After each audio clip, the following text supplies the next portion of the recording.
Welcome to Monday Morning Coffee with Inside the Firm. Each week, our hosts will be interviewing local, regional, and national business leaders to give you an inside peek into how they lead their business to success in the ever-competitive business climate.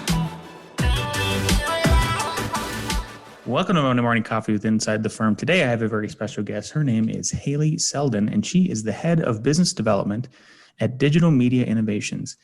Short for DMI is short for that, a luxury home automation company serving the state of Colorado. Originally from California, she traveled to Philadelphia to pursue degrees in civil and architectural engineering at Drexel University.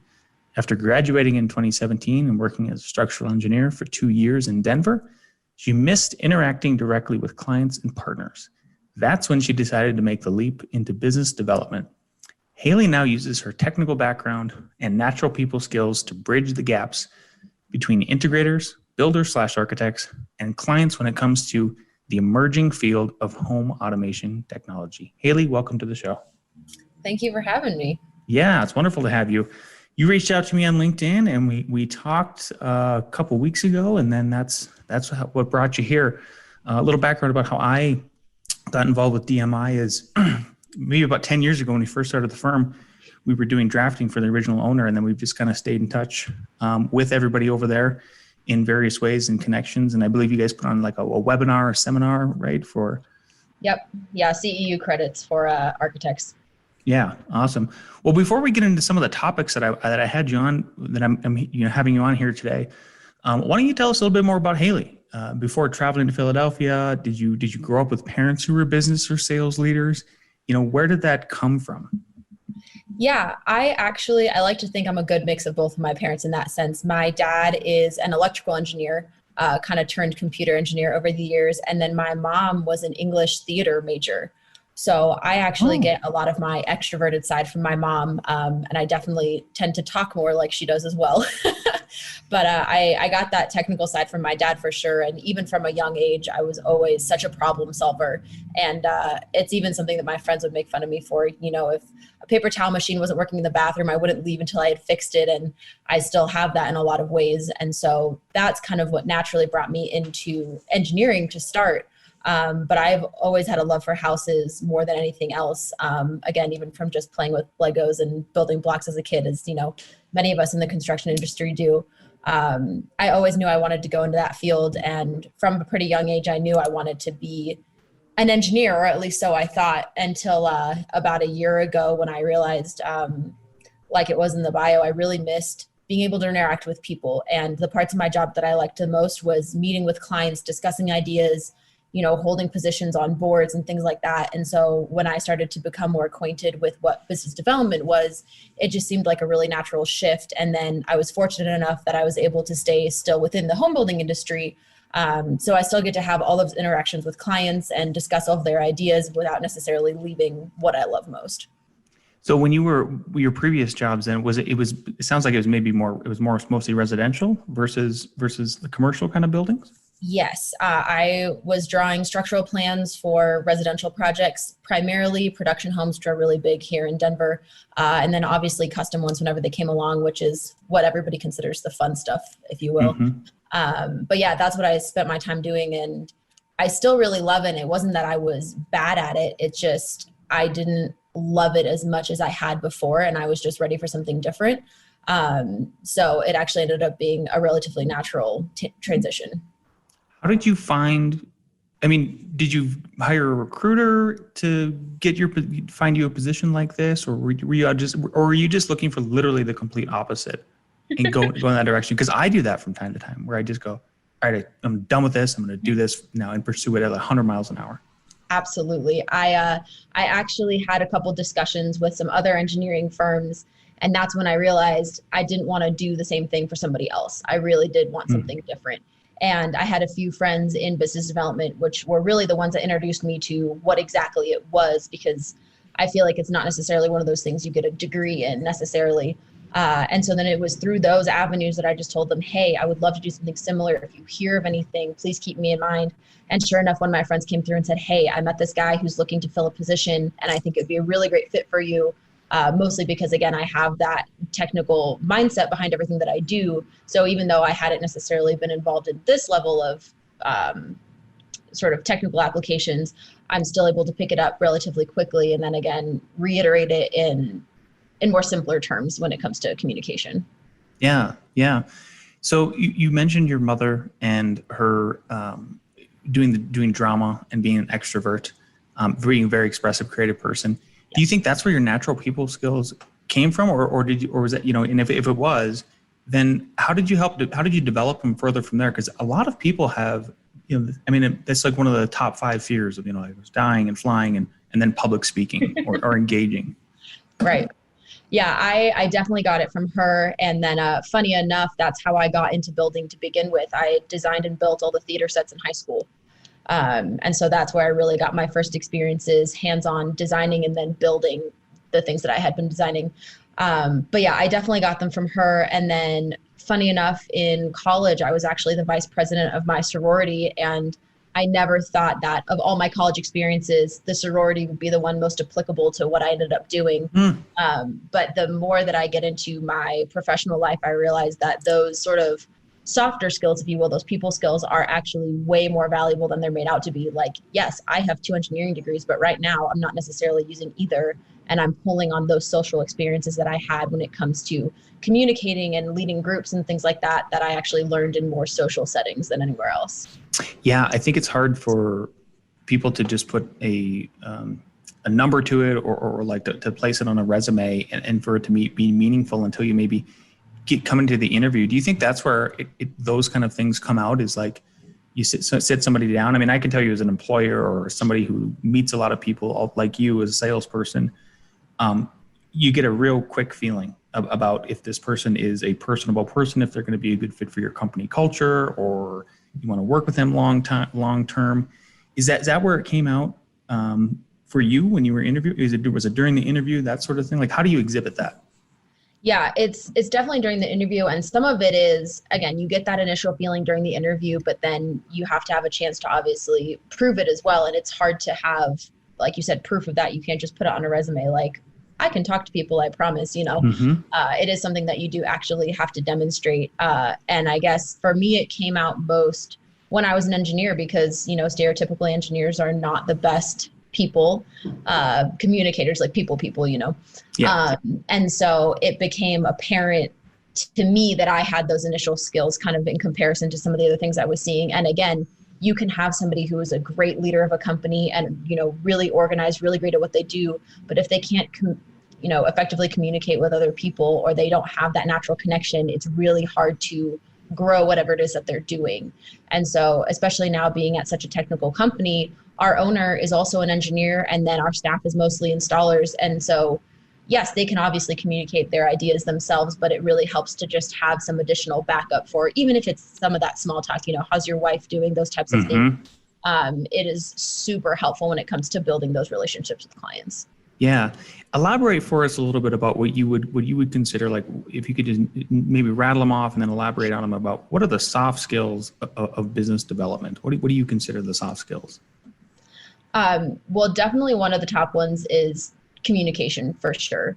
And then just for having that personal connection with people, it's making sure that you are establishing, like, first and foremost, I am here for you. And then if we have some work, awesome. But that's what makes it different from sales, is I'm not just out there, trying to get work from everybody that I talk to. I'm out there to connect people together, even if it's not initially beneficial to me. And really, I guess being a connector more than anything else is probably the best way to put it. And then staying organized. Obviously, as you start to grow your network, it's important to keep track of, how you met these people and making sure that you stay in contact with everybody. Because obviously, as your network starts to get bigger, you don't want anybody to necessarily fall off your radar. So staying organized is definitely one of the more unexpected skills that I have encountered moving forward with this new position. How do you stay organized? My wife has a database. Do you have a database? Yeah, so we use a CRM, which was a new thing to me. Again, I didn't know what that was.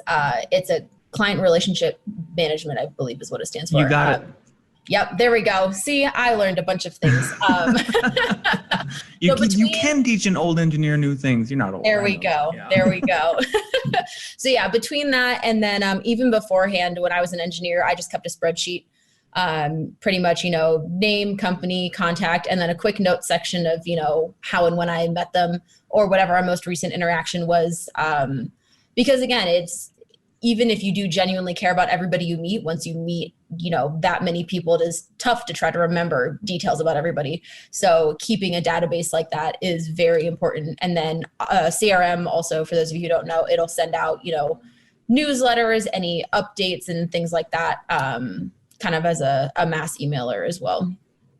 Do you have rules of thumb as it pertains to the timeline of you've connected with somebody, then I need to touch them, and I mean metaphorically, touch them with an email, touch them with a phone call, touch them with a text message in a certain amount of time, and then follow up from there. Talk about that. If maybe it's just kind of loose. I don't know, but I'm always interested to know what are people's rules of thumbs about following up with people. Yes, and that's honestly something that I'm still learning as I go as well. So the way I'm kind of doing it now is try to do 3 initial touches. So, you run into them, normal times, right? Run into them at a networking event. Then maybe you reach out and say, hey, I'd love to grab lunch. Or, what projects are you working on? I'd love to do a project walk with you, which is still one of my favorite things to do, honestly. And then, if nothing kind of comes about by that third contact, then it's just keep them in that CRM so they're getting your most recent company updates, any newsletters, make sure that they're following you maybe on social media. And then from there, it's really just a matter of maybe once every 6 months or so kind of touch base again more personally and say, hey, how are you doing? I'd love to catch up.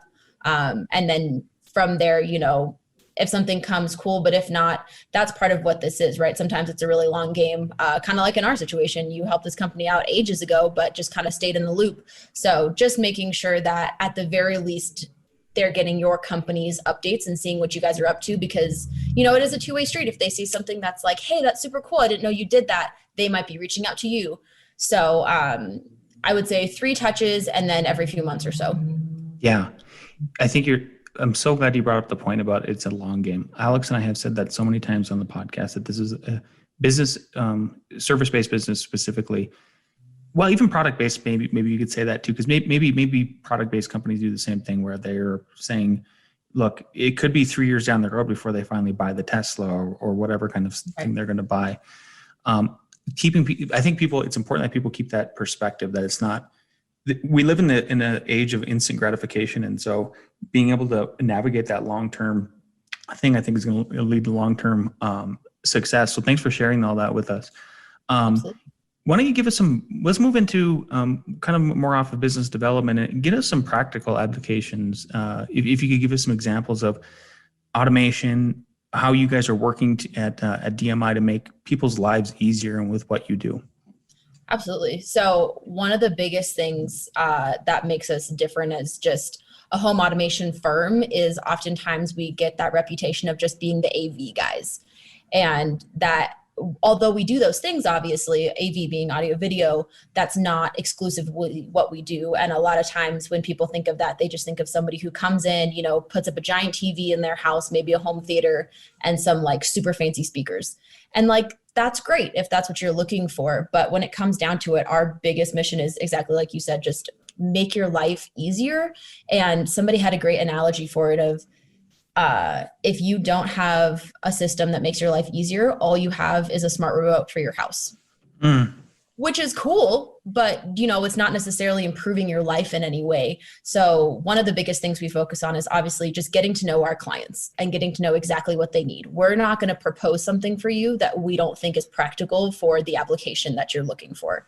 So sometimes that is, recommending a slightly higher end product that maybe has a little more capabilities, but we're never just going to, throw in something because we're making the most profit margin off of it.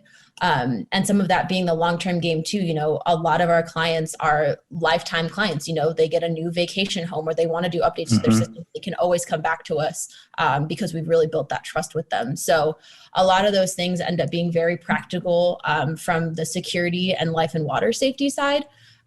We can set up automated water shutoff where, you're on vacation, it detects a leak, and instead of just, setting off alarm in your house that you can't hear because you're on vacation, you get a notification to your phone that says, hey, we detected a leak, but don't worry, we've shut off your water and we've notified your neighbors. And then you have peace of mind while you're sitting on the beach in Mexico that your house isn't flooded. So really having those practical applications, obviously mixed in with the fun stuff too. We've been doing a lot of, home theaters, obviously, as movie theaters have kind of fallen off the radar recently, along with, golf simulators and things like that, which is awesome. But also to the energy saving side of things, I always say it's every dad's dream to have an away mode. Exactly. So you're away mode. For a fact, every light in the house is turned off and your thermostat has adjusted. And again, maybe your water shuts off for away mode too.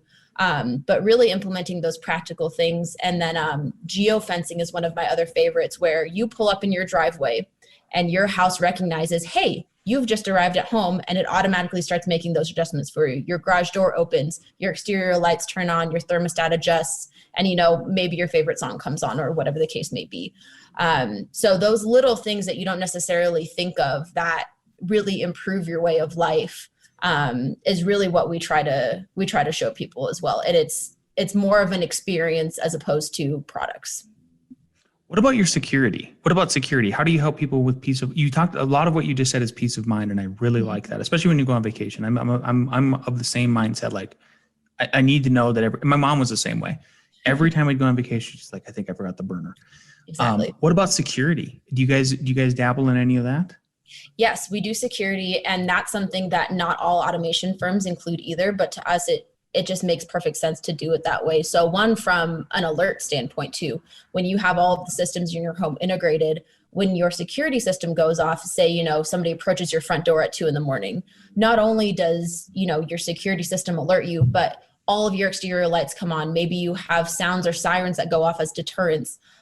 Because really, more than anything, that's what ends up saving those sort of theft-related emergencies more than anything else, is a good deterrent to just scare the person off, because, it comes down to how determined they are. But so we do that. And then one of the other things that's nice with having an automation system combined with your security system is you have on-site storage of all of your footage recordings. So instead of, having them into the cloud with Ring or something, which is great, you have storage on your own premises that doesn't get compressed over time. So that means, if you have to look up footage from 2 months ago, you can still clearly see all the faces in that footage, because it hasn't just been, stored on some cloud system where over time you're not going to be able to see anything. So it's little things like that that start to tie in when you really get a whole system going, and then bring security into it as well. And then, it has those standard features too, video doorbell. You can always look up footage of whatever's happening at any given time. But it's just those extra features that make it special. Yeah, that's great. You guys are a total package. Clients. Yes. So big question is, how is everything going in COVID? And then some pointed questions about either before COVID or even during, now and everything. How do you find clients, and how are they finding you guys? Yeah, so a lot of our clients end up being repeat clients. So whether that means they're ready for an upgrade or they're having any sort of issues with their system, one of the things that was fortunate for us, and this is obviously all the time, but really became a showcaseable feature in COVID, is remote management of the systems. So, if you call us and say, hey, my Apple TV in the basement isn't working, we can remotely restart that from our office. We don't have to drive off to wherever. We don't actually have to go there in person. And a lot of the times that solves a lot of the issues that our clients are having. So that is awesome. And same for them too. Again, if you're on vacation and you still have access to all of the systems in your home, even if you're not there. So that has been a really big sort of selling point for us, is we can still help you and we don't even have to come in contact with you. And then aside from that, from my perspective, I came in with a lot of contacts to builders and architects already, just from my previous job. So that was kind of easy to just call up my friends and say, hey, I've changed jobs. I don't know if you knew. I'd love to tell you about what I'm doing. And then from there, the toughest people to get in front of are obviously the homeowners, because we work with such a wide range of people. If you're a homeowner and you wanted a new system in your home, even retrofit, your existing home, that's been the hardest group to get in front of. And typically the best way to do that is to host events. just to have it open to the public or invite only, whatever the case might be. We've had some success pairing up with real estate agents and doing open houses, where again, they can invite people, we invite some people, and that's how you get in front of people interested in purchasing the property. So that's really been the toughest one, but builders and architects, that's also where being on boards is really helpful. So I'm pretty involved with the Home Builders Association of Metro Denver. And so that gives me the opportunity to be in contact with those builders and architects, and more so than just being in contact with them, hear about what issues they're having, or from their perspective, how I can be of most help to them, instead of, again, just kind of chasing them down and constantly asking what they're doing. Just being in their general circle on a daily basis is really the best way that I've found to be in front of them. What a great little niche. I don't want the listeners to glance over what you just said about being on the board and how that gives you access and connections. Because the thing is, like, I can't imagine Hayley's going in on these boards and just like, hire us. No. It's about being the professional, being the knowledge person when it comes to all of the automation, and providing help and a sounding board like you talked about. And then once you're looked at as that reliable person and that reliable entity, they're going to come back to you. Like, eventually it's going to come full circle, but it's not this instant gratification thing. Man, I would encourage everybody who's listening, if they are thinking about different kinds of boards that they could possibly be on, to just be another way to sort of network and get yourself connected and known in the industry. I think that's great. Very cool. Tell us about the wellness applications of automation. That's one of the things you mentioned to me when we were talking here, leading up to this interview. What do you mean by that? Wellness applications of automation? So wellness has kind of become one of those key terms in the pandemic. I feel like, just overall, now that you have the time to dedicate to yourself or whatever the case might be. And for the home building industry, a lot of people are spending a lot more time in their homes and starting to realize either flaws or things they want to change. And so from a new build wellness perspective, it would be, making sure you maybe include products with fewer chemicals or whatever the case might be. But from an automation standpoint, one of my favorite wellness applications is what's referred to as tunable white lighting, which, before, when you're picking out a light bulb for maybe a lamp or your house, you kind of look at a range of kind of warmer yellow tones or brighter white tones and say, well, this one looks kind of nice, I guess I'll go with this. Well, now there's lighting where one bulb can actually light with all of those ranges of temperature of Kelvin is the technical term, but that yellow to white light. So what that does essentially is, as the day progresses, the lights in your home are mimicking the sun. So in the morning, you're waking up to that warm yellow light. And then as you progress to high noon, you get that brighter white light that really helps with your productivity. But then as the evening starts to wind down, they go back to that amber yellow light, which helps with your circadian rhythm and keeps your sleep patterns on track. That's obviously been a big thing recently, obviously with blue lights and lots of screens. So if the lights in your home are kind of complementing your natural rhythms, that helps with sleep patterns, overall productivity. So that one really being one of my favorites. And then on top of that is air filters with your HVAC system that tell you, hey, at the very least, it's time to change your filter, or it knows when to kick into higher gear, where maybe, like the fires that we had over the summer, if there's a lot of smoke in the air, it's detecting that and adjusting the filtration based on what those levels are. But really the tunable white is definitely one of my favorites when it comes to wellness, and especially something that people might not think of right off the bat either. Yeah, definitely. I know, honestly, I'm glad you posed this question for me to ask this question, because I had no idea about that it could affect you like that. I mean, everybody knows about natural light, but obviously with artificial lights, it's a whole different story. Last thing sort of here about automation and what you guys do, pre-wiring. Obviously, so I built a custom house. We did some pre-wiring for speakers and stuff like that we'll do later on down the road. But make your pitch, if you would, about pre-wiring as it pertains to what you guys do and how you guys encourage that, or when is the right time if people are thinking about building a home or even maybe an office and they're setting up all their stuff. Like, when should they be tackling this sort of thing? Yeah, so pre-wire is definitely best whenever you're putting in the rest of your electrical wires. So it's really great for us to coordinate with your electrician if you already have one hired, or once you kind of have framing done, then you can do a walkthrough and say, I probably want speakers in this room, or we're definitely going to have TVs here. And the biggest part for this is, the price for projects really comes from the products you're putting in.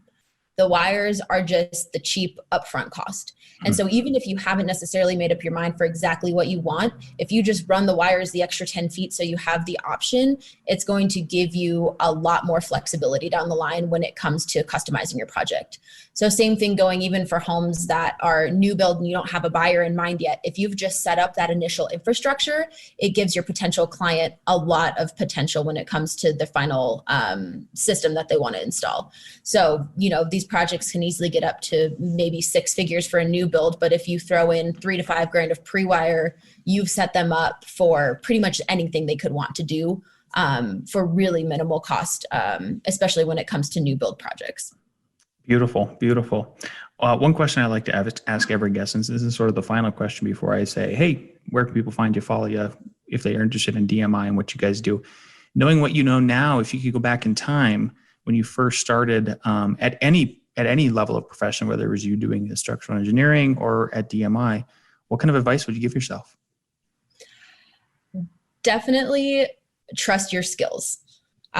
Know what your strengths are and don't be afraid to really implement them. And don't be hesitant and don't be intimidated by maybe being in a new position or being fresh out of school, and really know where you can succeed and don't be afraid to take those steps. I love it. Beautiful. Hayley, if people like what they hear about what you guys are doing, I love to hear what you guys are doing. It sounds amazing, especially automating your life, right? The idea you're just going to save so much time, peace of mind, you're going to sleep better, you're going to be even more you're going to be healthier, it sounds like. Right. Where can people find and follow you and your company? Well, as for myself, I am on LinkedIn. You can find me at Hayley Selden. Spelling should be in the bio, I'm sure. And then our company is both on Facebook, well, I guess all three, Facebook, LinkedIn, and Instagram. And all of those are Digital Media Innovations, DMI for short. And we try to post updates on all of those and lots of live videos on Instagram too, if you ever want to see the projects we're working on. So we encourage you guys to follow us. Yeah, and they do the continuing education credits too. So for all you architects out there listening, interior designers, people like that who need the continuing education credits, please follow them because they were great. They took care of some for me, and I really appreciated that. Hayley, it has been a pleasure. Again, Happy New Year to you and DMI. I wish you guys the most, a bunch of success in this new year, 2021. Thanks for being on the show. Awesome. Thank you for having me.